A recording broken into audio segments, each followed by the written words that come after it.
Okay, here's the next step in this study of mixing with the idea of split primaries.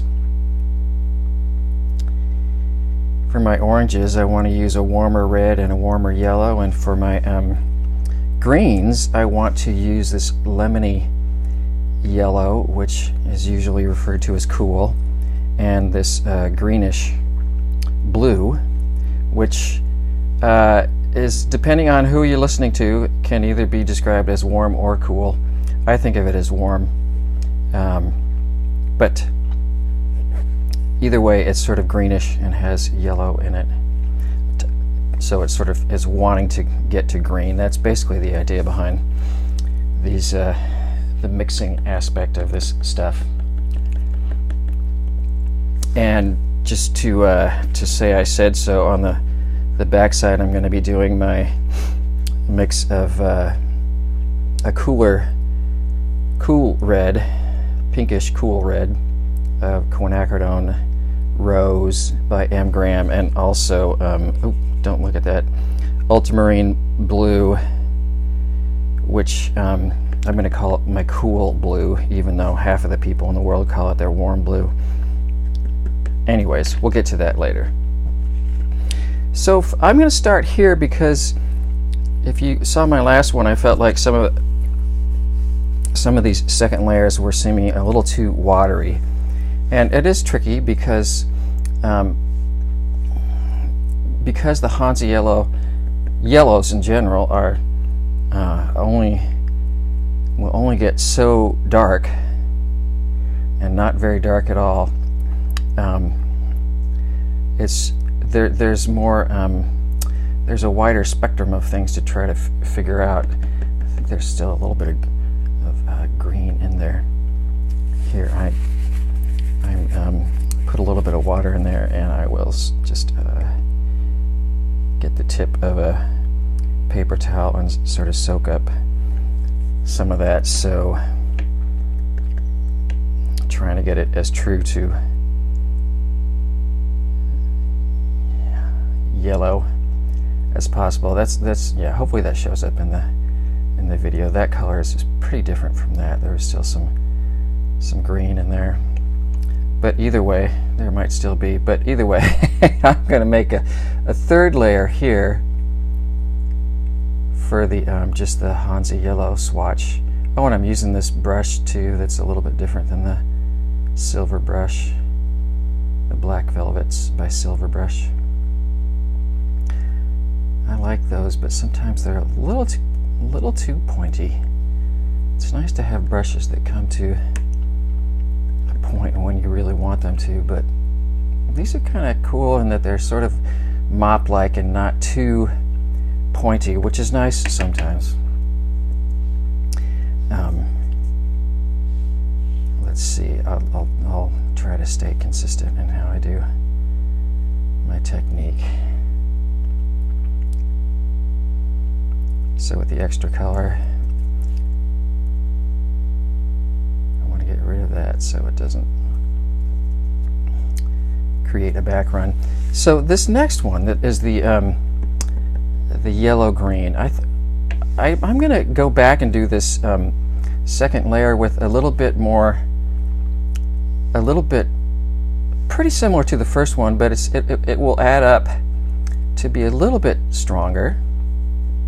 Let's see, I had that and that sort of already mixed up. The Peacock Blue is really strong, so it can take over. So this is still pretty watery, but this is really how I kind of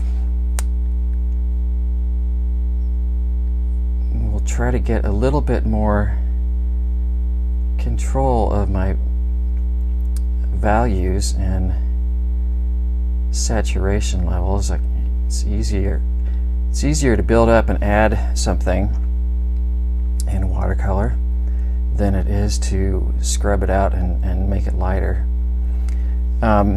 So that was just a little too watery the first time, so that is gonna, I like how that is looking. And I'll do the same probably with every one of these. Let's see. I'll bring in some of that blue to get to more of a, what I think of as a straight green. It's pretty close. It might still be a little yellowy. You know, I'm going to use that because, like I say, it's too easy to shift things a little bit too blue. It's easy to shift things to whichever is the stronger tinting strength color, because it'll sort of take over without you realizing it.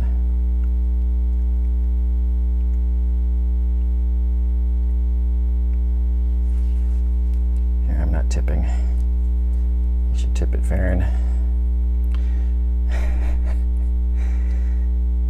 Tip it good. That's what I was laughing at. And myself. See? Yeah, that's okay. All this here is going to be creating a problem if I don't get rid of that.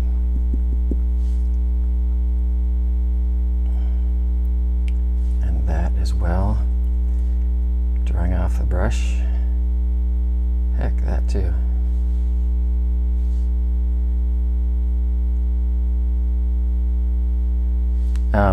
Let's go to the blue-green. Sometimes I will sort of rotate the paper around just to distribute a little bit of the color. Yeah, make sure it's not too dry up here. Let's see. So, little bit of yellow, but really mostly, oh, that's pretty.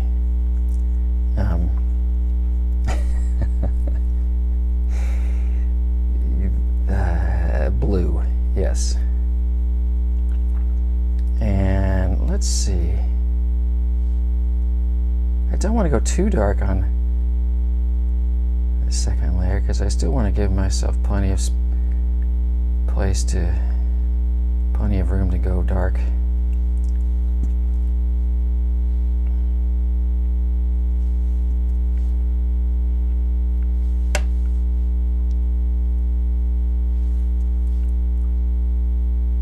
Yeah. Okay, now let me find one that's just, do one that's pretty straight. Not pretty, is just Peacock Blue. So I'm getting glazing on a layer of somewhere between watery and juicy.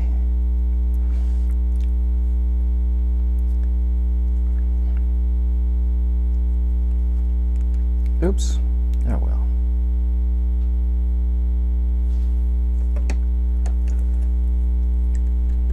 Here, another opportunity. Let's see. Let's get the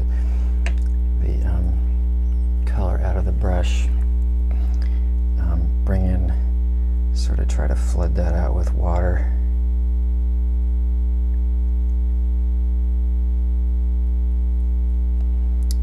Agitate it just a touch. It's a good example of a staining color on a paper that is very nice paper, but